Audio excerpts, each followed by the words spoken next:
We're sitting here on the banks of the mighty Mississippi River.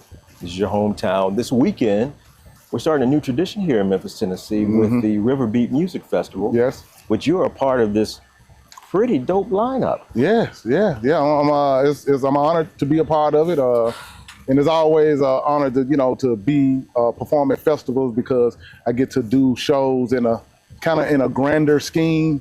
And the show I have Saturday at 6:15, that's what time I go on, it would be nothing less than the best blues and rap that you never heard before. And I got a band that's we're gonna rock your socks off. Well, anytime you hit the stage, you always light it up. That goes without saying. Yes, sir. So let's go back. Let's give some explanation to what we're talking about here at the RiverBeats Music Festival. This has usually been the weekend and past of the Memphis and Mays Beale Street Music Festival. Yes. Very historic festival here in the city of Memphis, known around the globe for attracting incredible, huge talent like you. 100%. And the list goes on behind you. Yeah. You've had the pleasure and we've had the honor of watching you perform at several of those. I was asking you a little while ago how many times you performed at Beale Street Music Festival.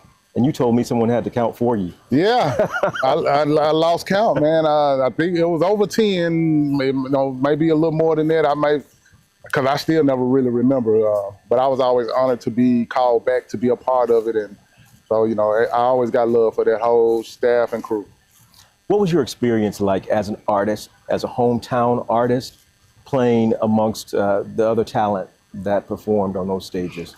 Man, as a hometown artist performing with a lot of the major acts, it's just a way to show not only our local people, but people that comes from abroad to come to these festivals. It's a way for us to show that we're contenders on the same level as some of the big artists or bigger artists that people see all the time. So it gives us a chance to show it. We're local artists. We're big in our own right, but we're going to give you a show just as big, if not bigger, than some of the major acts. So people, will see, no, they not just, I'm not looking at a local show. This is some, major level stuff. So I think that's one of the biggest things, being a local artist, performing on festivals with a lot of big artists. We get to really show that we're on the same level pretty much. And you're talking about that from the artist, from the performer's perspective. Well, what does that mean for audiences here, local audiences and audiences that come from around the globe to the festivals here to see homegrown talent from Memphis on the stage?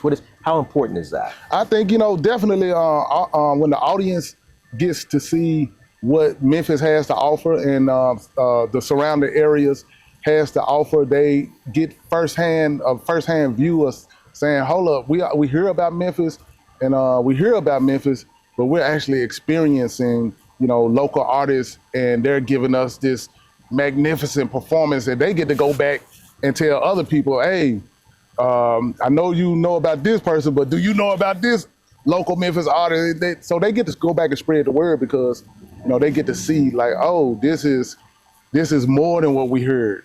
This is bigger and better than what we heard. There's been conversation in the past, in the streets, as they say, online and elsewhere, Twitterverse.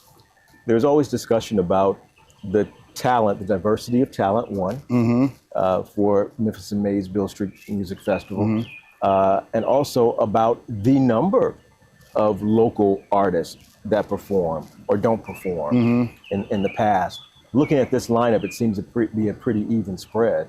Yes. You, Marcella. Yeah, others. Southern Ave. So many artists that's a part of the Take Me to the River review. A lot of Memphis artists from that. School of Rock. A lot of the DJs, they got DJ sets going on. So yeah, RiverBeats really packed in that local, Memphis feel and vibe. So again, audiences that hasn't had a chance to, really get a full dose or not able to get out to the different clubs, this is their chance to really embrace what Memphis has to offer musically in all different styles of music. That's another thing I think people always have to remember, that Memphis music is so diverse and it's so much great talent in that diversity and you get it all in one place. You know what I'm saying? So it's a deal. It is, absolutely. I want to get back to something we were talking about a moment ago, because I can't get away from this. You were talking about the magnitude of talent and local talent, and you sort of referred to, and you put on for the city. You're an advocate for the city of Memphis. Always. You're an advocate for talent here, and I think that you were speaking in a general term.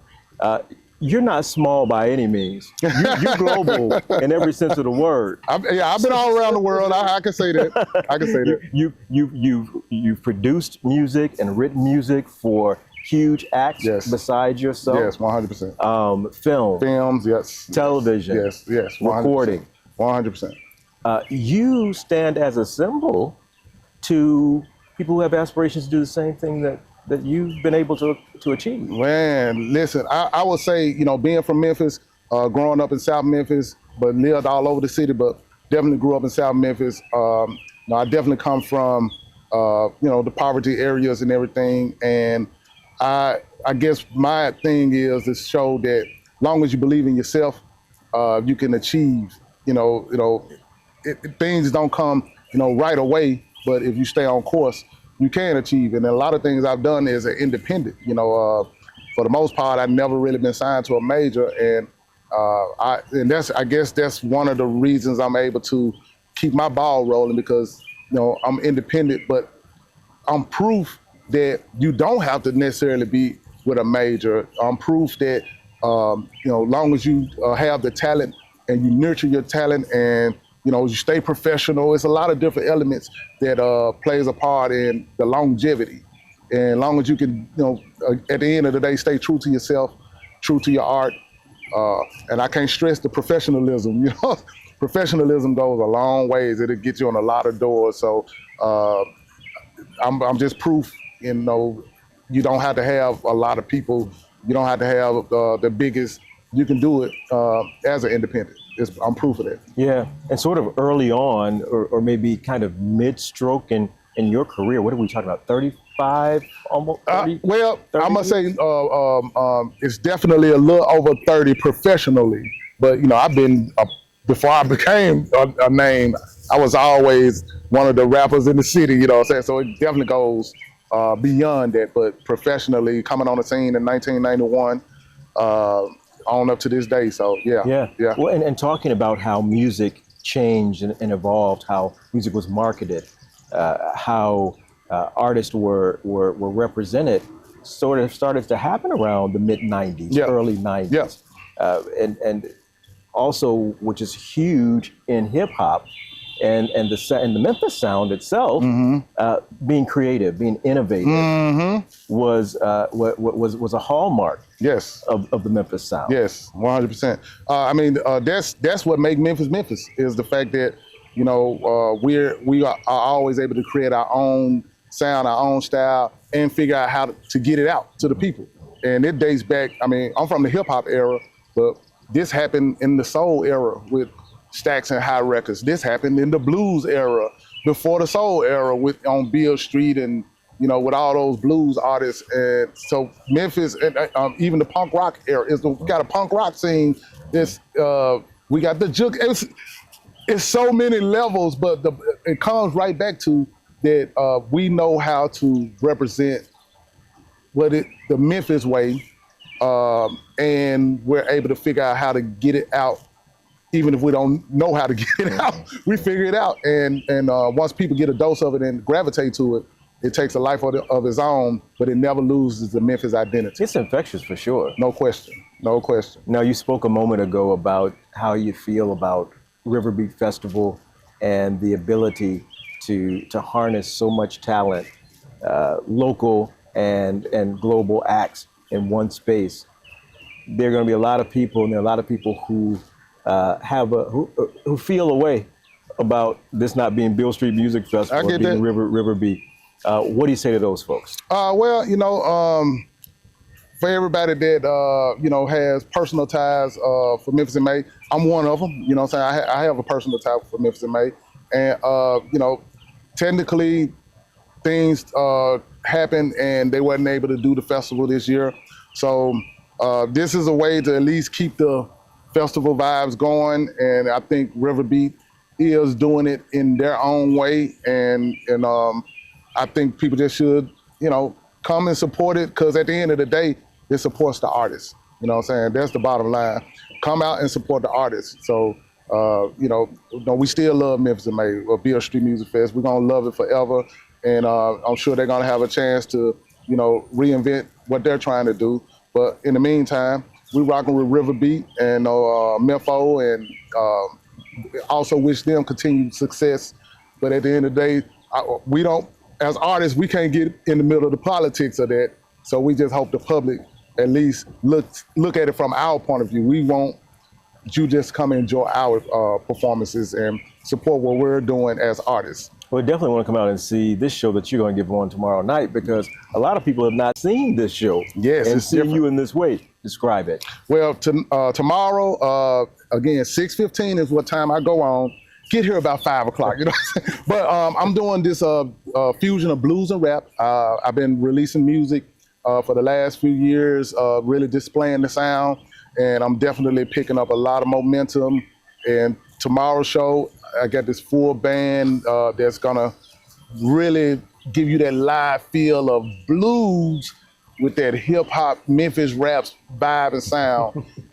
You have to be there to see it, because it's something to see. This ain't your grandma's blues, but it is your grandma's There you blues. go. Yeah, there you go. I mean, you know, I'm doing it in a way where it is respectful of the roots of the blues, but doing it today's way. Yeah. Yeah. Yeah. Well, you're a master at doing that. Yes. Before we wrap this up, we got plenty of other things to talk about, and we will. Mm-hmm. But I want you to tell me the story about you going down to Jackson, Mississippi. Okay. All right. So we're talking about 92. I'm early in my career. Like I said, I came on the scene in 91. So I was definitely known in Memphis, but I'm starting to spread out into outside of Memphis. So I get a show at Jackson State University. And at the time, the college students at the time was really heavy into like hardcore hip hop, like a lot of East Coast hip hop. So the headliners was the Def Squad, Eric Sermon, Redman, Keith Murray, you know what I'm saying? So it was heavily hip hop, East Coast headliners. So I'm this Memphis rapper coming with this new Memphis rap style, doing the gangster walk. And when I came on stage, that audience was already hostile towards me because I wasn't an East Coast hip hop artist. So, you know, when I came on stage, they booed. And I was like, it actually fueled me. It was like, I got pissed. I was like, I'm about to show him. In my mind, I'm about to show him. I said, DJ, hit it. He dropped my beat. And then me and my guys, we started just turning up, you know, next thing you know, the boos started turning into, they started cheering with me. I was literally turned the crowd completely around, representing Memphis authentically to a whole hardcore East Coast crowd. So I'll never forget that, man. To see that in real time, go from this to this, and they left out as Al Kapone fans. Al, that's just a testament to the spirit that you have in you and the person that you are. Thank you. Yeah, yeah. Appreciate that. Keep it. Don't stop. Yes, sir. That's it. All right.